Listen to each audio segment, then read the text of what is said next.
जो भी आपने याद किया है लगभग उसका 40% आप जल्दी भूलना शुरू कर दोगे, जिसको आपको ब्रेन लॉन्ग मेमोरी वाले पार्ट में डाल पाएगा और आप लंबे समय तक याद कर पाओगे और पेपर के दिन पे लिख के आ पाओगे। ये best type of cognitive load है जो लर्निंग को लॉन्ग टर्म मेमोरी में स्टोर करने में आपकी मदद करता है। 80 to 85% चैप्टर को पढ़ लें तो आपका ब्रेन उसे अपने आप खुद से रिकॉल करे, और ऐसा करने से आप RIF यानी रिट्रीवल इंड्यूस्ड फॉरगेटिंग इफेक्ट से बच पाओगे। लेकिन अगर आप टॉप मारने की बात कर रहे हो तो लास्ट मोमेंट पे नई टेक्निक्स को फॉलो करके ये पॉसिबल नहीं है। तो बच्चों, एग्जाम कैसे जा रहे हैं? जैसा सोचा था क्या वैसे जा रहे हैं, या उससे बेहतर जा रहे हैं, या फिर जितनी तैयारी की थी उसके हिसाब से अच्छे नहीं जा रहे? कमेंट सेक्शन में जरूर बताना।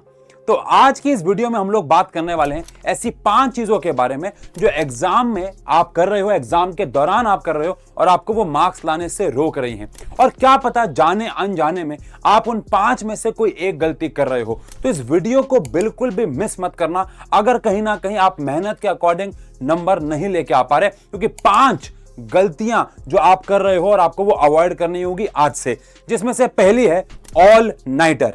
अब आप में से कुछ बच्चों ने अपने आप को नाइट आउल का टैग देके रात को पढ़ने की आदत डाली हुई है, जिसमें आपको लगता है कि अगर मैं पेपर से एक रात पहले बहुत ज्यादा पढ़ाई करूंगा तो अगले दिन तक मुझे वो याद रहेगा और मैं एग्जाम में अच्छा परफॉर्म कर सकूंगा।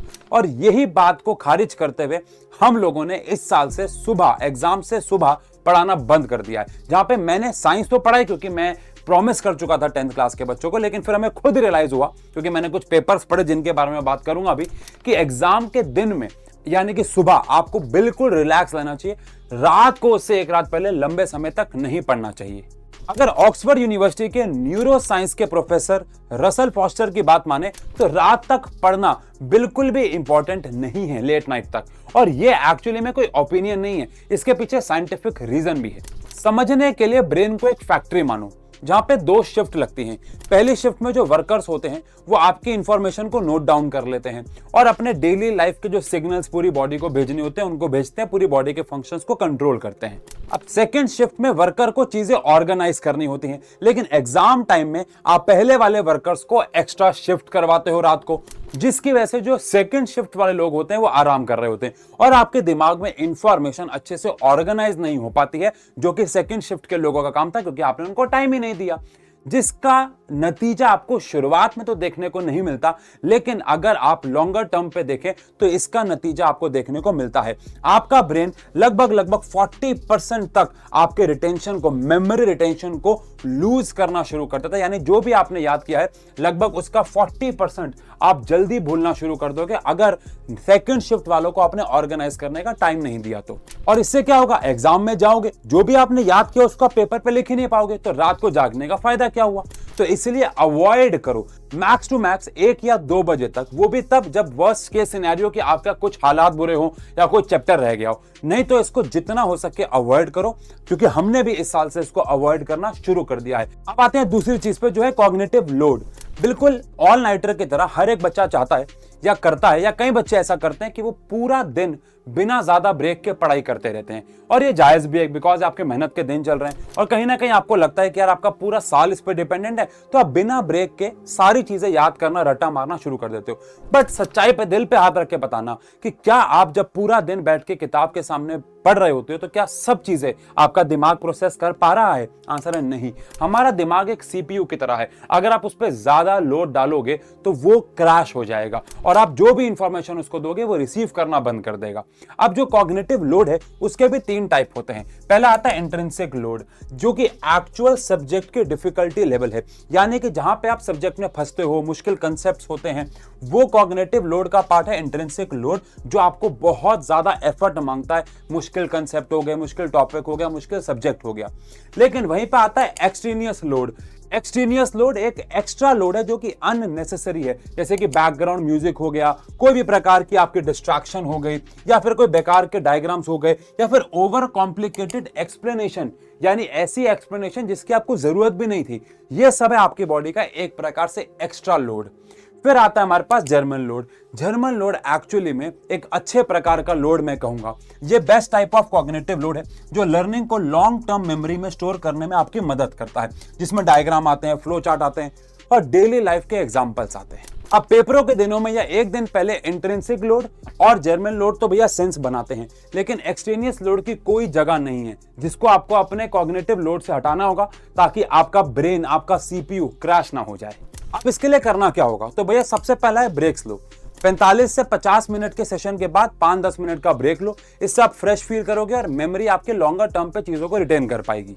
साथ में चंकिंग टेक्निक का इस्तेमाल करो, जिसके बारे में आपको बता चुका हूं, जहां पे आप पूरे चैप्टर को एक बार में पढ़ने की कोशिश ना करके टॉपिक वाइज, पार्ट वाइज पढ़ना शुरू करो। छोटे छोटे टॉपिक्स में अपनी पढ़ाई को बांट दो, इससे आप ओवरलोड से बच पाओगे। और हाँ, पहले से पढ़े हुए टॉपिक्स को शॉर्ट में रिवाइज करो, जिसको आपको ब्रेन लॉन्ग मेमोरी वाले पार्ट में डाल पाएगा और आप लंबे समय तक याद कर पाओगे, पेपर के दिन पे लिख के आ पाओगे।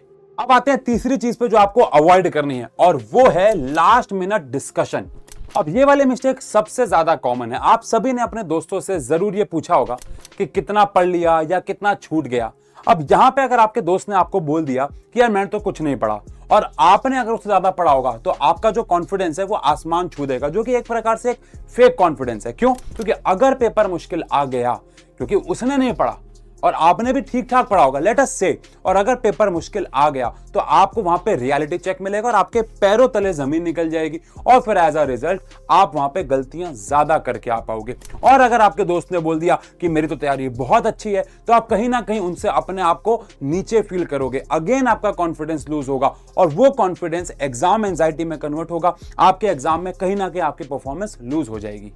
तो ऐसी अननेसेसरी चीजों में फंसने से बेहतर है आप अपने प्रोसेस पे ध्यान दो। यानी कि आप इस पे ध्यान दो कि क्या आप भूल रहे थे, कहां आप कमी कर रहे हो, और उस पे अपना फोकस रखो, ना कि डिस्कशन पे।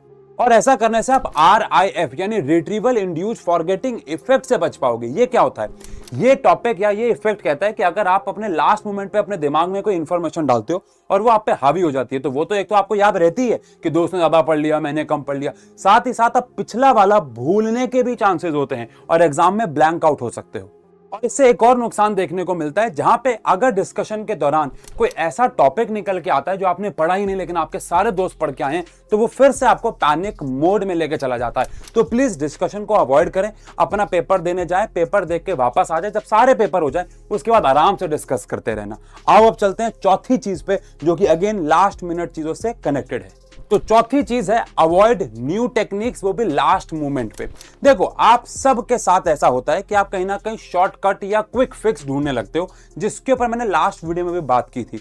लास्ट मोमेंट पे आके कहीं ना कहीं हम चाहते हैं कि हमें कोई छोटा सा हैक मिल जाए, कोई क्विक फिक्स मिल जाए, कोई चीट कोड मिल जाए, जिससे हम अपना पेपर पास कर ले या बहुत अच्छे नंबर लेके आए। तो देखो, अगर आप 2-4 नंबर, 5 नंबर की बात कर रहे हो तो ठीक है, लेकिन अगर आप टॉप मारने की बात कर रहे हो तो लास्ट मोमेंट पे नई टेक्निक्स को फॉलो करके ये पॉसिबल नहीं है। अब मैं समझाता हूं प्रॉब्लम क्या होती है। मैं अपने हमेशा बच्चों को बोलता हूं कि लास्ट मोमेंट पे कोई भी नई टेक्निक, नया फॉर्मूला मत पढ़ो। अगर काम पुराने फॉर्मूले से चल रहा है तो इवन मैं तो उनको पेन बदलने के लिए भी मना करता हूं। जिस पेन से आप लॉन्गर टर्म पे लिखते आ रहे हो, चाहे वो सस्ता हो, लेकिन पेपर में मैं महंगे पेन से लिखूंगा, पेन बदल लूंगा, नहीं। तो बिल्कुल भी आपको किसी नई टेक्निक की तरफ लास्ट मोमेंट पे नहीं जाना है, अपनी ओल्ड टेक्निक्स पे ही मेहनत करते रहना है। क्योंकि जब आप किसी नई टेक्निक पे काम करते हो तो आपके ब्रेन को उसको प्रोसेस करने में समय लगता है। पुरानी टेक्निक तो एफिशिएंटली काम कर रही थी, लेकिन नई टेक्निक घुसेड़ोगे, शॉर्टकट मारोगे, तो कहीं ना कहीं आपका ब्रेन उसे प्रोसेस करेगा, उसमें समय लग सकता है। लेकिन आपने तो लास्ट मोमेंट पे किया है, तो ब्रेन ना तो इधर का रहता है ना ही उधर का रहता है। दोनों टेक्निक्स ढंग से नहीं सीख पाओगे, प्रॉब्लम हो जाएगी।